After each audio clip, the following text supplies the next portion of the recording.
नमस्कार. आपल्या माझं गाव माझा कट्टा याच्या कार्यक्रमात आपल्या समवेत आहेत का आपल्या गावातील खरोखर एक आदर्श आपण दाम्पत्य म्हणूया का ज्यांनी आयुष्यभर कष्ट केले आणि उतार वयातही ते आपल्या मुलांच्या प्रपंचासाठी हातभार लावतायत. त्यांचं कार्य खरोखर एक प्रेरणादायी आहे, कौतुकास्पद आहे. आज आपण त्यांच्याशी बोलणार आहोत की त्यांची सुरुवात कशी झाली आणि आजपर्यंतच्या जीवनात त्यांचे कुठले कुठले प्रसंग आले का जे त्यांना जगायचं कसं हे शिकून गेले, या संदर्भात आपण त्यांची चर्चा करणार आहोत. साहेब नमस्कार. खरं तर साहेब तुम्ही सुरुवातीला पाटबंधारे विभागात किंवा PWD मध्ये सर्व्हिसला होतात, तर ही सुरुवात कशी झाली तुमची? सुरुवात वडील होते. वडिलांच्या गाडीनंतर मग ते मी नेट चालवलं 80-81 रिटर्न वडील बर 81ला मी मला 85ला कामावर 85ला 85ला कामावर त्यावेळेस होता 260 रुपये महिना. हा आणि कामाचं स्वरूप काय? काम सुरू आलं माझं काम करतो. घरची परिस्थिती काय होती? ते नाही आले काही वडील काय करायचे?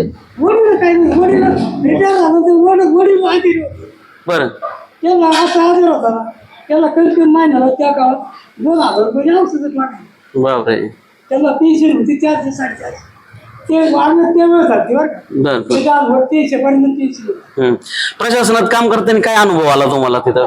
प्रगतपणे काम करता नाही ना. मी सुरुवातीला तेच काम करतो, पण मागून अधिकाऱ्याचा विश्वास बसला. अच्छा. विश्वास बसल्यामुळं मला सगळं साईटवरचे काम हँडल करतो. बर हँडल करून आणि मी ऑफिस सुद्धा सांभाळतो. अरे वा. पुरी सांभाळून सगळं व्यवस्थित. त्याच्यामुळे मला अधिकाऱ्यांचा एकदम लाडका होता. अच्छा. फक्त आपल्याकडे कळत होतं तर खरं बनावं. मी जर घरी असलो साहेबांना जर विचारलं या कळस पुढे घरीच नाही. अच्छा. आयुष्यातला सर्वात मोठा प्रवास म्हणजे सहचारिणीचा प्रवास. लग्न कधी झालं तुमचं? यांची तुमची भेट कशी झाली? आमचे 5व्या महिन्यात लग्नालाच नाही. 5व्या महिन्यात. अच्छा. सासूरवाडी कुठली? लग्नाला 5व्या. अच्छा. पण लग्नानंतरही माझा नोकरी असल्यामुळं अडचणी कमी झाल्या असतील ना, पगार असेल किंवा काही का चालूच होता संघर्ष? सगळं चालू होतं. वडिलांचं दुसरं कर्ज सगळं कर्ज आधारित चालू होतं. अच्छा. माझी परवाना आवडून गेली. हा तिथून पुढं खर्चा प्रपंच खर्चा व्यवस्थित झाला. असे काही प्रसंग आले का माहेर खूप चांगलं होतं आणि मग इकडे आल्यानंतर? गरिबीचे माहेरी पण गरिबीचे इथं पण गरिबीचे. माहेरी शेतपोत काही नाही. अच्छा. इथं पण शेत नाही तिथं पण नाही. अच्छा. आयुष्यभर कामच केलं. आयुष्यभर कामच केलं. कुठं काम करायचं? इथं खुरापायला याला त्याला रुपयाला जायचं. खुरपायला. पण माझं आज जी परिस्थिती आहे, आज असं उमरे बस स्टँडवर चांगली जागा आहे, चांगलं हॉटेल पण चालू केले, तुम्ही इथं राहताय दोघं पण आज या वयात सुद्धा इथं काम करताय, कसं वाटतंय तुम्हाला? भारी वाटत. मुलं किती? 2 मुलगी हे हॉटेलातच. अच्छा.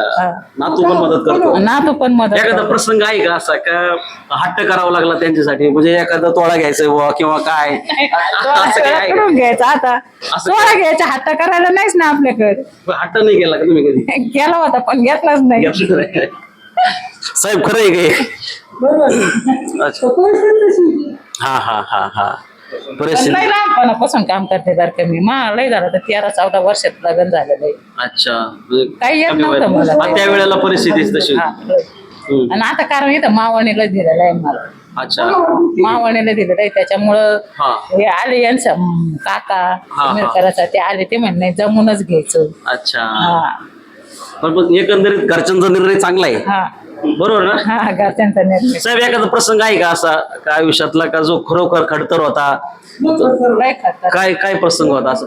मी एक आम्ही 1200 रुपयाचे चांगले किती हजार दिले आपण? 12,000 रुपये.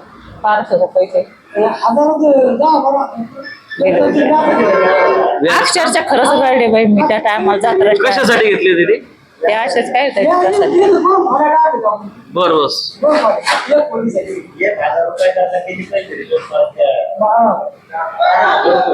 हा आयो. अच्छा.